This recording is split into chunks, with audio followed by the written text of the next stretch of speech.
Bismillahirrahmanirrahim. Assalamualaikum warahmatullahi wabarakatuh. Para hadirin yang saya hormati. Pertama-tama, marilah kita panjatkan puji syukur kita kepada Allah Subhanahu wa taala atas limpahan rahmat dan karunia-Nya sehingga kita bisa berjumpa di sini dalam keadaan sehat walafiat. Salawat serta salam semoga selalu tercurahkan kepada baginda Nabi Muhammad SAW dengan mengucapkan Allahumma sholli ala sayyidina Muhammad wa ala ali sayyidina Muhammad. Dan semoga kelak kita mendapatkan syafaatnya di yaumil akhir nanti. Amin, amin ya robbal alamin.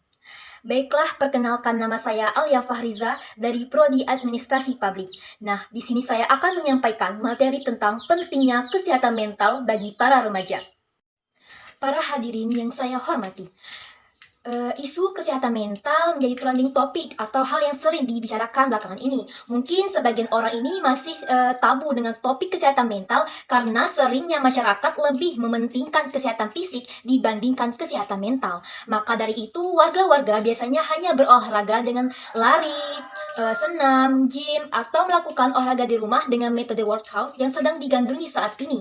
Akan tetapi, di balik itu semua, belum tentu seseorang memiliki kesadaran dalam merawat kesehatan mental sama pentingnya dengan merawat kesehatan fisik juga. Hal yang paling sederhana yang dapat kita temukan dalam ruang lingkup remaja adalah menjadi bebannya para remaja SMA saat ini menanti pengumuman kelulusan di universitas yang mereka pilih melalui jalur SNPTN, SBMPTN, maupun UM atau ujian mandiri. Ada banyak kasus setiap tahunnya mengenai remaja yang kesehatan mentalnya terganggu karena menunggu pengumuman kelulusan di universitas yang mereka pilih tidak sesuai dengan ekspektasi mereka. Menurut Organisasi Kesehatan Dunia atau WHO, kesehatan mental adalah keadaan sejahtera di mana setiap individu ini bisa mewujudkan potensi mereka sendiri. Artinya, mereka ini dapat mengatasi tekanan kehidupan yang normal dan berfungsi secara produktif dan bermanfaat dan mampu memberikan kontribusi kepada komunitas mereka.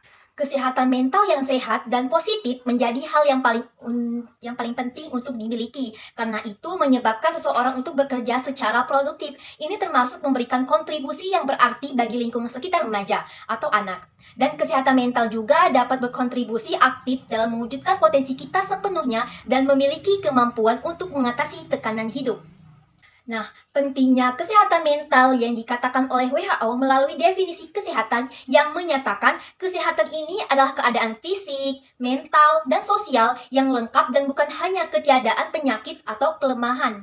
Kesehatan dan kesejahteraan mental dapat dipengaruhi oleh berbagai faktor termasuk genetika hubungan keluarga, teman sekitar, gaya hidup, pekerjaan, faktor sosial, ekonomi, budaya, politik, pendidikan, dan masih banyak faktor-faktor lainnya.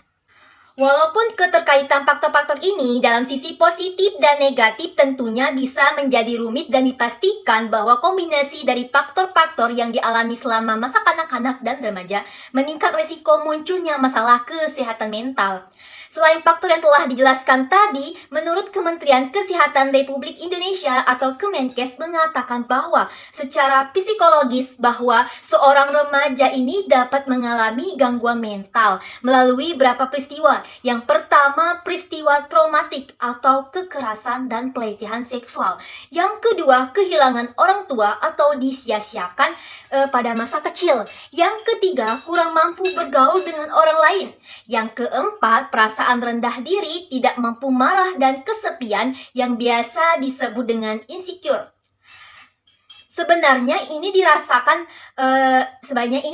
penting untuk diperhatikan oleh pemerintah kita dikarenakan tekanan dan lingkungan dan sosial kepada seorang remaja dapat menjadi tolak ukur seperti apa remaja kita nanti tumbuh. Banyak hal yang dirasakan oleh remaja jika kesehatan mentalnya terganggu. Di antaranya adalah menunjukkan perubahan kepribadian. Hal ini terjadi ketika seseorang ini tidak lagi merasa dirinya seperti dirinya sendiri atau merasa dirinya ini bukan bagian dari teman-temannya, merasa minder atau insecure untuk dapat bergaul karena merasa dirinya berbeda dari yang lain atau dari lingkungannya. Selanjutnya mengalami kecemasan, amarah, dan perubahan suasana hati atau mood swing. Sebenarnya kondisi ini sih wajar dan umum dialami banyak orang, namun perlu diperhatikan bahwa seseorang yang tiba-tiba tidak bisa mengendalikan amarahnya dirinya dan mengalami kecemasan yang berlebihan ini bahwa seseorang tersebut sedang dalam kesehatan mentalnya yang tidak baik-baik saja. Kemudian ada juga menarik diri atau mengasingkan diri dari lingkungan sosial. Kalau seseorang tiba-tiba jadi sering menutup diri atau terlalu banyak menghabiskan waktu sendiri tanpa adanya interaksi sosial, hal itu perlu waspada karena hal ini dapat menandakan adanya masalah emosional yang ada dalam diri yang berisiko mengganggu kesehatan mental. Kemudian yang terakhir ini merasa putus asa atau kewalahan dalam keseharian. Merasa diri adalah orang yang terpuruk atau yang paling sial dalam kehidupan ini dan pikiran itu terus ada sampai seorang remaja ini tidak dapat berpikir jernih dan susah untuk berkonsentrasi dalam melakukan hal-hal di sekitarnya seperti dia ini tidak bisa tidur dengan nyenyak atau bisa kita sebut sebagai overthink. Akan tetapi, hal ini bukanlah menjadi penghalang untuk tidak dapat melakukan apa-apa dalam lingkungan kita. Jika kita memiliki kecenderungan seperti yang saya sebutkan tadi, gangguan kesehatan mental tersebut ada obat dan solusi yang dapat kita lakukan. Para hadirin sekalian, kita harus bisa menjaga kesehatan mental. Dengan menjaga kesehatan mental kita, maka kita ini tidak akan mudah mengalami tekanan batin yang mengakibatkan diri kita ini melakukan tindakan berbahaya, seperti contohnya bunuh diri. Adapun cara atau solusi yang bisa kita lakukan antara lain adalah dengan senantiasa beribadah dan berdoa kepada Allah Subhanahu wa taala. Yang kedua, menceritakan keluh kesah kita kepada orang terdekat kita. Yang ketiga, menghargai dan menerima diri kita apa adanya. Yang keempat, aktif dalam berkegiatan sosial. Yang kelima, menjaga hubungan baik dengan keluarga, sanak saudara dan teman. Yang keenam, meminta bantuan jika mengalami kesulitan baik dalam material maupun moral, serta beristirahat sejenak di tengah aktivitas yang kita jalani. Dengan menjalani cara-cara tersebut, niscaya kesehatan mental kita akan terjaga dan membuat kita ini menjadi manusia yang sehat secara komplit, maupun dari fisik ataupun mental. Para hadirin yang saya hormati, mungkin cukup sekian yang dapat saya sampaikan. Semoga bermanfaat dan mampu dipahami oleh para hadirin sekalian. Mohon maaf jika ada kata atau perbuatan yang kurang berkenan di hati hadirin sekalian, karena kesempurnaan hanya milik Allah dan kesalahan serta dosa tak akan luput dari diri kita sendiri. Dan saya akhiri dengan wabillahi taufiq wal hidayah. Wassalamualaikum warahmatullahi wabarakatuh.